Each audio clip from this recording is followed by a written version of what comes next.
Hello, I'm Alan Metcalfe, and this is Conversations on SafeWorlds TV. And in this conversation, I'm talking with Professor David Flint from Sydney, Australia. And Professor Flint, along with Jai Martinkovitz, was the author of Give Us Back Our Country. And if you bought David's book, or if you were conscious of what he was talking about a couple of years ago when he wrote this book, you would see that it's very topical. He was before his time, you could say, and as we see with Brexit, as the Brits pull out of Europe, and even in America today, people everywhere are saying exactly the same thing: give us back our country. David, it's great to have you with us. Are you there, sir? Yes, I am, and thank you. Thanks for joining us. Thanks for doing this conversation with me. David, again, congratulations on your foresightedness. You must feel good as you watch all these movements happening around the world as people take back their country.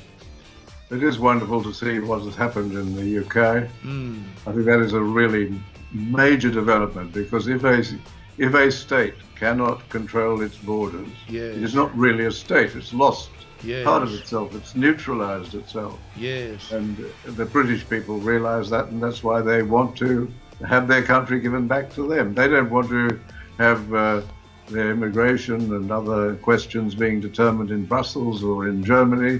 They want it done in Britain, and that's understandable. And we're seeing this in the United States, where clearly there's a great feeling within the United States that the country should be returned to the Americans. Yeah, no, it's a great theme. It's no doubt what the people are thinking. I heard the news earlier this morning that another police attack in Berlin, and I heard this earlier this week about the lady on Channel 9 who had the courage, the Sonia Kruger, and had the courage to just say, look, hey, we don't like this situation. She's afraid for her family, and I'm sure there's lots of mums and dads out there across Australia who share her concern. It's got nothing to do with politics, party politics. It's got nothing to do with being racist or anything at all.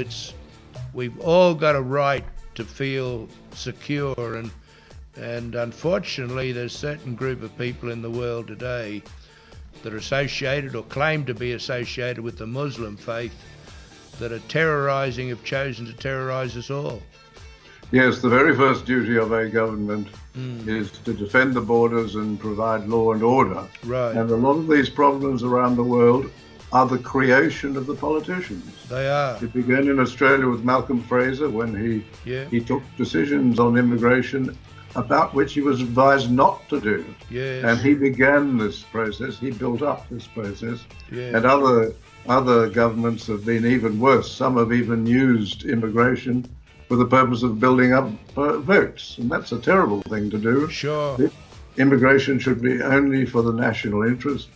People should be welcomed, provided, of course, they're going to contribute, and provided, of course, they're going to assimilate and respect our traditions and values.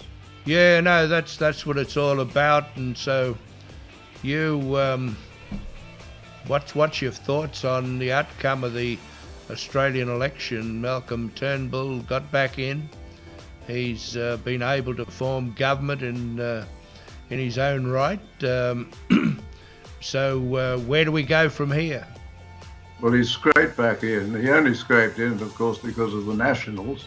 They campaigned well. Right. And the Premier of Victoria, with his outrageous campaign to unionise the voluntary bush firefighters, which was terribly unpopular. Had he not done that, Labor would have won seats in Victoria, and Malcolm Turnbull wouldn't be there, scraped back in just with a bare majority. He's wrecked his majority in the House. He's reduced his numbers in the Senate, and the possibility of having a majority at a joint sitting is probably most unlikely. So the legislation, which was the basis of the joint sitting. Important legislation that Tony Abbott pushed to restore some propriety, some proper activity in the building industry has disappeared. To require trade union executives to have some reasonable standards has also disappeared. They probably won't get through the joint sitting. So we have a disaster situation. He's empowered the Labour Party. They did very well, which was so predictable. Why he held the double dissolution is not clear. This is the Labour Party which is not ready for government. It's not a Hawke-style government. It has nobody like Peter Walsh, the Minister for Finance under the Hawke government, who rigorously produced 3 surpluses, not one, but 3 surpluses. This Labour opposition is even worse than the Turnbull government in terms of profligacy, waste of money, going and pouring money down the drain on all sorts of imagined problems. So he's created a situation which is very bad for Australia. So, David, are there any rumblings within the party? What's the party saying about what just happened to them? Well, this is the terrible thing, as Alan Jones referred to them, as the bedwetters, that is the parliamentary party, because they feared for their seats. They thought that they'd lose their seats under Tony Abbott because they believed what they read in the newspapers, because most of the journalists, most of the political journalists are very much anti-Abbott. So they believed all that tosh, and they put Turnbull in. Now they're wondering what on earth they should do. Obviously, what they should do is bring Abbott back, but I don't think they're going to do that. No. They'll stick with Turnbull and see how he goes. But he is going to lead them. He has a track record of bad decisions, of being weak and indecisive, then suddenly making a decision on the silliest of things. And the thing he's determined to go ahead with is superannuation. Superannuation is seen by the heartland, by the aspirational voters too, as an act of treachery, because it's taking away from those Australians, and they're now probably in the minority, those Australians who are actually net contributors to taxation. They're the ones who want to set aside money for their retirement period so that they're not a drain on the budget. He's attacking them and wanting to tax them while protecting the special privileges of his class, that is, the politicians, who still have the platinum superannuation system, which has been preserved, which is followed by a gold-plated system. He won't deal with them, but he's prepared to say to ordinary Australians, if you're making more than, say, $25,000, $30,000 a year for superannuation, that's probably for 2 people, then I'm going to charge a special tax on you, although this is on money which has already been taxed. And no wonder they feel that he is being treacherous. So what's Pauline going to do? Pauline's what's happened? She's ended up with how many seats? She's got her own? Certainly her own seat. Is there any chance for any more, or has that been decided? It looks like probably 2 or 3 more, and there is talk of the total amount going up to 7. Well, that's optimistic. Goodness. But who knows? With the way we count the Senate votes, we still don't know. How long more to count? How much longer? I'd say probably till at least the end of the month. Goodness gracious. And probably going into August. Goodness gracious. Wow. And provided that no ballot papers have been lost and there's been no skullduggery, which is obvious, that will go ahead. But that wouldn't happen, would it, David? There wouldn't be any skullduggery in any of this? Well, Senator Lazarus, who has lost his seat, is threatening action, because he says that what happened in a number of places was that they ran out of papers. So they said to people, we'll cross your name off so you won't be prosecuted, but you can't vote. Oh my goodness. We got to stop there. We got to stop there. I'm up against a hard break. I'm Alan Metcalfe, and we're going to be back in a moment to finish this conversation with Professor David Flint. Stick with us. We'll be back in a moment.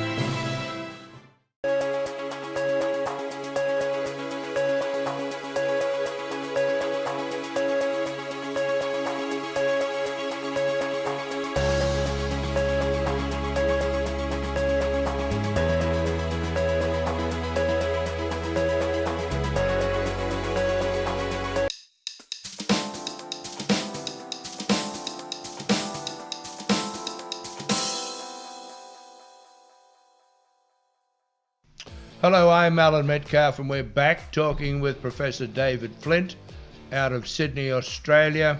And we're talking about the theme of Give Us Back Our Country, which, as I was saying, look at what's happened in Britain. The people have voted, they've acted to take back their country, and the same thing's happening in the United States of America. If you're tracking what's happening with Donald Trump and the Tea Party organization, everything's going this way. The people are rising up. There's obviously a movement, and Professor Flint has been one of the leaders in Australia of trying to create this movement, trying to encourage people to stand up and take their country back. Professor Flint, thanks for being with us. We talked about Malcolm Turnbull's ability to get back into government, and the rise of Pauline Hanson. And I guess if we've got anybody in Australia apart from yourself that epitomizes what this is all about, give us back our country, it's got to be Pauline. You've got to admire that she's beat this drum for a while as well, hasn't she? She has, and she is the most courageous person. Right. She's always been, that's been her, yeah. Her 2 marks.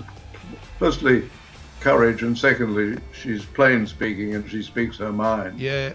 And she reflects ordinary Australians' views. Yeah, she does, and like her or leave her, it's a bit like Donald Trump. He says some things that we probably don't all agree with at times, but you can't ignore the fact that he's igniting the people, and that's the way the people feel at the moment. Let me talk to you, sir, if I can, about the about the US elections. In Cleveland this week, the GOP, the Republican Party, held its annual convention and officially endorsed Donald Trump to face up to Hillary Clinton in the forthcoming election in November. Did you listen to the speeches? Did you listen to anything from the convention? I certainly heard some of them, and right. I read the speech, listened to bits of it, and read the speech fully. But what you have to take your hat off to the Americans is, I think, how democratic the process has been, right. How it has involved people on both sides, even if the Democrats do have their super delegates. But there is a greater amount of democracy in this, and contrast that with Australia, where leaders are chosen, as Alan Jones put it, by the bedwetters in Canberra. A small cabal of people decide who the new leader is going to be. In right. the United States, it's the people who chose, and right. Donald Trump has emerged from the Republicans. Yeah, he's, again, whether you agree with the way he's done it or not, he's outfoxed 16 pretty smart guys and ladies, and he's emerged victorious. What did you think of his speech? I thought it was interesting, and I don't think it is as I don't think he promises as much as some other presidents have promised. Some say he's overpromised, but if you go back to Obama's victory speech, he said people will say this was the moment when the rise of the seas began to slow and the planet began to heal. And there he was claiming he was as if he were some god, about to change the climate and weather and so on. Right. Here, all that Donald Trump has said, he's going to produce law and order. Well, that's the first duty. The first duty of government, collectively in a federation, is to maintain law and order. He has to do it at the federal level, and the states have to do their part. He's promised to secure the borders. Well, that's a primary duty of government, and the fact that former governments have not been doing that in the United States is to their discredit, and to his credit that he's doing that. He's looking at so-called free trade agreements. As we know in this country, free trade agreements are rarely that. They seem to advantage the other side. Few countries actually practice free trade.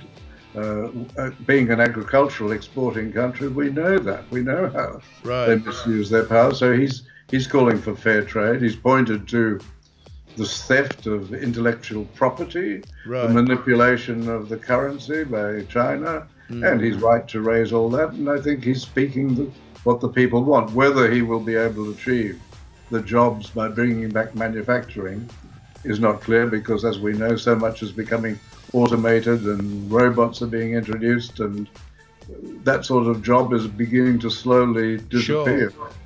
But he's a refreshing influence in the United States. Certainly he's going to be better than the present incumbent, who has done that outrageous deal with the Iranians, allowing the Iranians to develop nuclear weapons, handing over to them the money which was being withheld, which the Iranians can use for all sorts of improper activities overseas. Right. He's better than Mrs. Clinton, and in particular, for example, in relation to the Supreme Court. Supreme Court in the United States is a legislator. It's not just a court. It is an outrageously activist court, making its own rules and making the Constitution mean what they want it to mean. There's that vacancy of that wonderful man, Justice Scalia, who passed away. Sure.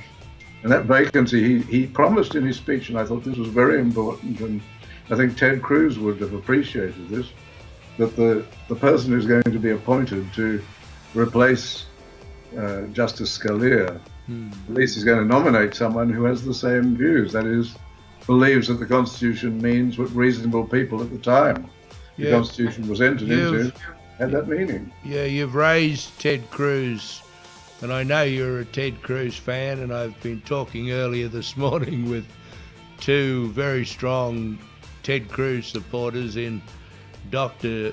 Don Sheldon in America and Dave Raff from Lotto Radio. And, you know, I also admire Ted Cruz in many, many ways. I admit, however, I was surprised, and let me say disappointed, that he didn't endorse Donald Trump. What was your reaction? Well, my feeling was I could understand why he didn't. Yes. He did, but he didn't oppose him. He supported him. Right. He cleared at the convention. His speech was shown to Donald Trump beforehand. Right. But I was horrified by the organised booing, because it came up when he was talking about observing the Constitution and voting according to your plan. But you know what party politics is, and this is what Ted should understand. It's unless he's going to run as an independent, and he's going to run create another party. Unfortunately, you've got to keep the support of the party organisation, and I think that's where he made the mistake. If he made a mistake, he may be proven to be correct. You know, time may prove him correct, but boy, that's a big gamble, because there's a lot of those party faithful folks who put in a lot of time and effort and they want to win. And, I think it's a gamble what he's done. I hope I'm wrong. I hope that they reach out now and try and heal this rift between the two of them. But that's what I fear for. It's the party stalwarts. That's the people who I think he has offended. You know, I've heard some fairly serious people in the last 24 hours say, Ted has shot himself in the foot, and I hope he hasn't. Really hope he hasn't. I hope he hasn't. Yeah. But you can understand his reaction. Oh, I can understand it. I can understand it. I'd probably come out trying to throw punches myself.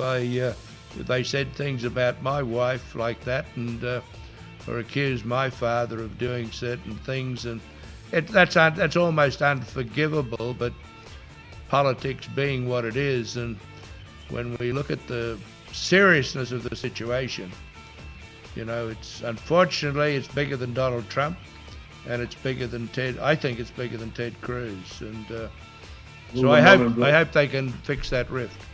Will the non-endorsement affect the vote? David, let's talk about that in the next segment, where we've hit up against that brick wall again. I'm Alan Metcalfe.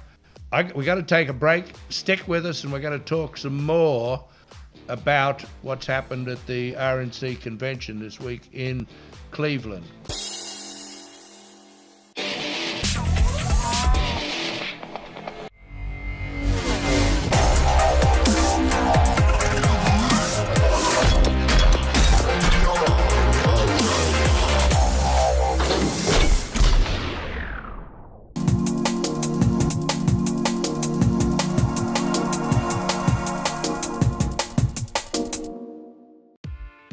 Hello everyone, I'm Paul Higgins, and welcome to SafeWorlds TV, the global marketplace, the world leader in internet TV and semantic search, the home of free enterprise, the level playing field that all the world can use for electronic business.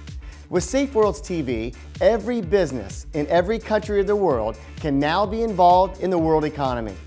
There are no barriers to entry. Even the poorest countries and the smallest businesses can be involved. The system is simple. Every country divides into 12 headline channels. Every channel is a gateway to an unlimited number of related community channels. Every community is a social network and a marketplace to sell products and services. There is no limit to the number of businesses that can be connected into a marketplace. There is no limit to the number of products you can sell. All our channels and marketplaces are designed to keep you entertained and to help you do internet business at a cost that everyone can afford. The amazing semantic technology that underpins SafeWorlds TV allows us to deliver this amazing system to the world. It allows us to accommodate millions of TV channels and marketplaces and to link them together into the global marketplace. The vast global marketplace that we are building is the final piece of the electronic global village. This is the ultimate achievement of the internet. What you see here now is only the tip of the iceberg of semantic services that are coming. Come now and see what we've already got. Choose any country of the world, then select the headline channel that you want to explore. Just point and click and follow the logical tree structure. We think you'll be amazed at what we already have in SafeWorlds TV. When you're ready, click on the button at the bottom of the screen and register to become a user. You can start immediately to create your very own internet TV channel. Enjoy the experience. I'm Paul Higgins for SafeWorlds TV.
Yeah, hello, I'm Alan Metcalfe, and this is Conversations on SafeWorlds TV, and we're back talking with Professor David Flint, the author of Give Us Back Our Country, and Professor Flint is also a leading jurist and a political commentator in Australia, and we're talking about the Republican convention in Cleveland this week. And before the break, Professor Flint, you were saying, you were asking whether I thought that it would affect the vote. Is that correct? Yes, that's right. Will it reduce the vote in the general election? Yeah, I don't know how you feel, but I got a feeling that this is going to be a very unusual. This is going to be a surprise election for a lot of people. Pretty much like the Brexit result was a big surprise. there's a whole lot of people who think that Hillary's got this sewn up, and I understand and respect the Clinton machine, the Democratic machine, and but this is something different. This I think, talking to people in America and watching the Tea Party as I have done for the last 5 years, I think this is a movement that is extending way beyond the norms. I think we're watching a Ronald Reagan type movement. I think we are. I might be wrong, but I think we are. If that's true, then I don't think Ted Cruz is going to be an issue. I agree. I think that this, from what I've read, seems to have attracted a greater interest on both sides, both Democrat and Republican. Greater interest than normal in the process, certainly on the Republican side. Yeah. Larger number of people coming out and voting. Yeah. That augurs well for the general election. That, to me, suggests they'll come out to the general election either to vote for him or against him. Yeah. And I don't think Ted Cruz's speech, which, apart from the lack of an endorsement, right, so innocuous in the sense that I don't think it in any way damages the Republican vote. Sure. And David, by the time it comes round, it's going to be some months away. Yeah. David, can I ask you, because we haven't got too much time, have you seen much, or have you heard much, have you had the opportunity as yet to form an opinion about Mike Pence? Well, he seems to be a nice man, and perhaps, as with many people like him, not as strong when he actually is in office. Right. But certainly proceeds from good principles and would be a good vice president. I was surprised that when I heard that another governor was offered the position, and according to the stories, was also offered the right to run both domestic and foreign affairs and be the most powerful vice president in the country. And that seemed to me. Which governor was that? Which governor was that? I never heard that story. Was that Kasich? Who? Kasich. John Kasich from Cleveland. Yes. I'm not.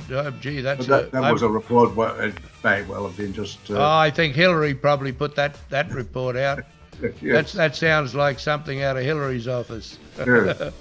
But what the main lines that Donald Trump is proposing, that is a law and order president, and being strong in foreign affairs and making America proud again, and all of those things, I think will attract votes. Yeah, but there's a movement of people. The Tea Party movement in America has been greatly underestimated in Australia. We've heard nothing about it. You know, the Australian media has sought to describe the Tea Party as a bunch of crazies, and I think they're going to get a big shock at the end of this year at how those people turn out to vote and how broadly they are across the entire spectrum of American population. Yes. Now, Donald Trump, of course, has changed his position very much. He's now reflecting a position which he didn't formally hold. Whether he will hold to that is an interesting question. Well, you've never seen a politician do that in your life, David, before. The saving grace is that he's got an incredibly strong team. I don't think that you could have picked. I don't think anybody, if Kasich would have got it, if Ted would have got it, I don't think any of them could have assembled a stronger team and potential administration than what Trump's proposing. In these speeches, there's one big difference with Australia. Right. I don't think an Australian politician would get away with using an auto cue. Right. Do you think so? Do you think they could? Oh, I think in this situation, I think he had no choice. First of all, I haven't heard an Australian politician speak like that for a long time. I might be wrong, or maybe I haven't heard some of them, but it was a huge speech. It was an hour and 10 minutes, and That's of Cuban proportions. That's of Cuban proportions, Yes. absolutely. But That is a long speech, isn't it? yeah, but everyone I've spoken to, it's been very well received, David. But there's no doubt about that. If it hasn't been well received, it's been received emotionally, with many saying it was a chilling speech, a frightening speech. I don't know why people are frightened. Oh yeah, but people want to know what's going to happen. You know, his promise to restore law and order, people he's put around himself.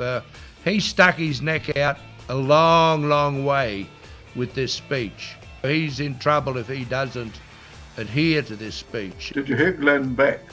No, I haven't. He seems to be fearing that he may become an authoritarian or almost a dictator. But I think the American system has very strong protections against that, although Obama has gone a long way towards exercising an authority of the president, which goes far beyond the Constitution, but that's because the Republican establishment in the Senate let him.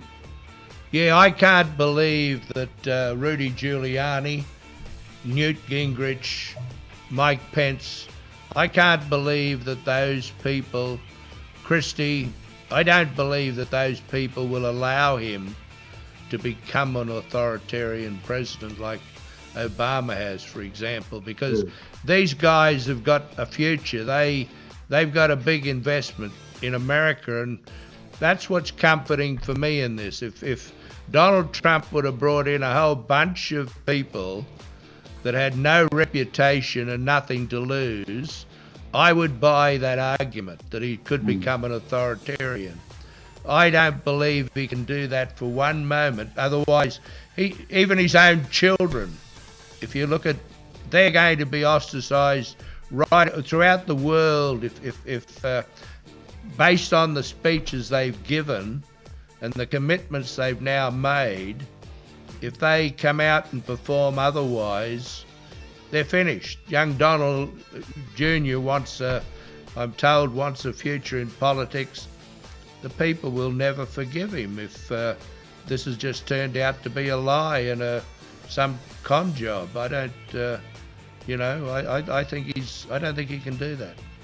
And I think the Constitution protects people against this, except where you have the case, as was the case under Obama, where the Senate doesn't do its job. And it didn't do its job because of the Republican establishment, which Trump is rejecting. Oh yeah, but with Ted Cruz in the Senate and the House controlled the way it is, there's no guarantee there for Donald Trump that he can get his own way unless he works with those people. I think if he works with them, he's going to get stuff done. I heard this morning from a lady, she was saying that once Bill Clinton starts campaigning for Mrs. Clinton, he's so popular that he'll attract an enormous number of votes for her. What do you think of that?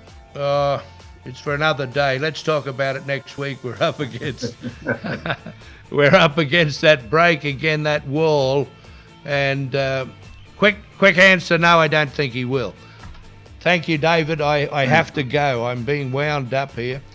I'm Alan Metcalfe, and this is Conversations, and we've been talking with Professor David Flint in Sydney, Australia. Stick with us for more really interesting conversations.